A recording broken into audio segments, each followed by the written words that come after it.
Hi, welcome to another session for life lessons with Harish Babu.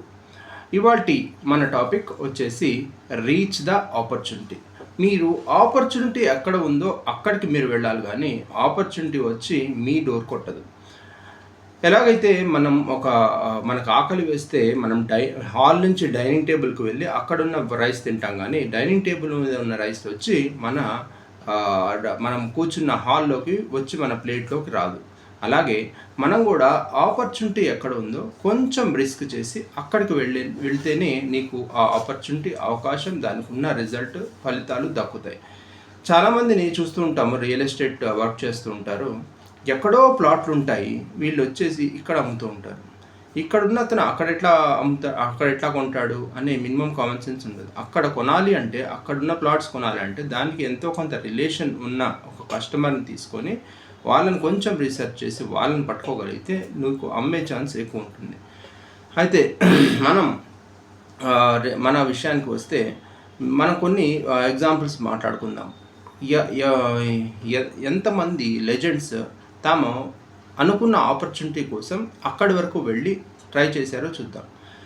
First వచ్చేసి AR Rahman మామూలుగా keyboard ప్లేయర్గా లేకపోతే different music services చేస్తూ ఉండేవాడు. కానీ అతనికి ఎప్పటి నుంచో మ్యూజిక్ డైరెక్టర్ అవ్వాలని ఉండేది. మ్యూజిక్ డైరెక్టర్ అవ్వటానికి అవ్వకపోవటానికి మధ్యలో ఉన్నది ఒక ఆపర్చునిటీ. అంటే ఎవరినో ఒక్క పర్సన్ని, ఒక్క కాంటాక్ట్ని కనుక పట్టగలిగితే అతను మ్యూజిక్ డైరెక్టర్ అవుతాడు. ఒకరోజు ఎలా తెలిసిందో ఏమో, మణిరత్నం గారు ఒక పార్టీకి వెళ్ళారు అని తెలిసింది ఇతనికి. ఆ పార్టీకి ఏఆర్ రెహమాన్ కూడా షెడ్యూల్ చేసుకొని అక్కడికి వెళ్ళి కొంచెం రిస్క్ చేసి, కొంచెం ధైర్యం తెచ్చుకొని మణిరత్నంని కలిసి తనని తాను ఇంట్రడ్యూస్ చేసుకొని తను ఏవైతే మ్యూజిక్ కంపోజిషన్స్ చేశాడో ఆ సీడీని మణిరత్నం గారికి ఇచ్చారు. అది అతను విని ఇంప్రెస్ అయిపోయి, ఇది ఇప్పటిదాకా చేసిన చాలా మ్యూజిక్ ఆల్బమ్స్ కంటే డిఫరెంట్ మ్యూజిక్ ఉందని చెప్పి అతనికి రోజా ఆఫర్ చేశాడు. ఆ తర్వాత ఏఆర్ రెహమాన్ ఎంతటి స్థాయికి వెళ్ళాడో, ఆస్కార్ అవార్డు కూడా తీసుకొని ఇండియాకు వచ్చాడు. సో ఇదంతా అతని జర్నీ. ఆ ఒక్కరోజు కనుక అతను రిస్క్ చేయకపోయింటే, ఆ ఒక్కరోజు కనుక అతను ఏ ఆపర్చునిటీ కావాలనుకున్నాడో అక్కడి వరకు వెళ్లకుండా తన ఇంట్లోనే ఉండి ఆఫర్ కోసం వెయిట్ చేస్తే అది ఎప్పటికీ జరిగి ఉండేది కాదేమో. ఆ తర్వాత వచ్చేసి ప్రియాంక చోప్రా మిస్ వరల్డ్గా ఎంపికైంది. ఆ తర్వాత ఎన్నో మూవీస్ చేసింది. కానీ తనకి ఎక్కడో ఒక చోట తను హాలీవుడ్లో చేయాలి అని, హాలీవుడ్లో కూడా మూవీస్ చేయాలి అని ఒక కోరిక ఉండేది. కానీ ఆ కోరిక ఇక్కడ ఇండియాలో ఉంటే తనకు ఆపర్చునిటీస్ రావట్లేదు అని అర్థమైంది.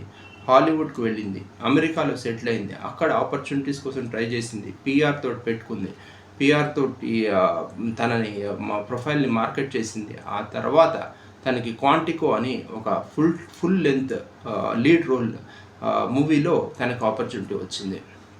అంటే ఇక్కడ ఉంటే ఇర్ఫాన్ ఖాన్ లాంటి వాళ్ళకి ఆపర్చునిటీస్ రాలేదా అంటే, లీడ్ రోల్స్ వచ్చిన వాళ్ళు చాలా తక్కువ.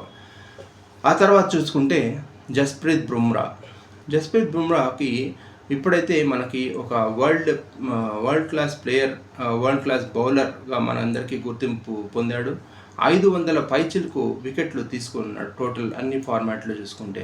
కానీ అతని బిగినింగ్లో అతన్ని ఐపీఎల్లో కొన్నవారు ఎవరూ లేరు, కనీసం అతని ప్రొఫైల్ కూడా ఎవరూ చూడలేదు. కానీ బుమ్రా ఎక్కడా కూడా తను తగ్గకుండా, తను డిప్రెస్ అవ్వకుండా, తను ఒకరోజు ఎందుకు గ్రౌండ్కి వెళ్ళి అక్కడ ప్రాక్టీస్ సెషన్స్ నడుస్తున్నాయంటే అక్కడ నెట్ బౌలర్గా వర్క్ చేస్తున్నాడు. అక్కడికే వచ్చిన ఇంకో ఐపీఎల్ జట్టు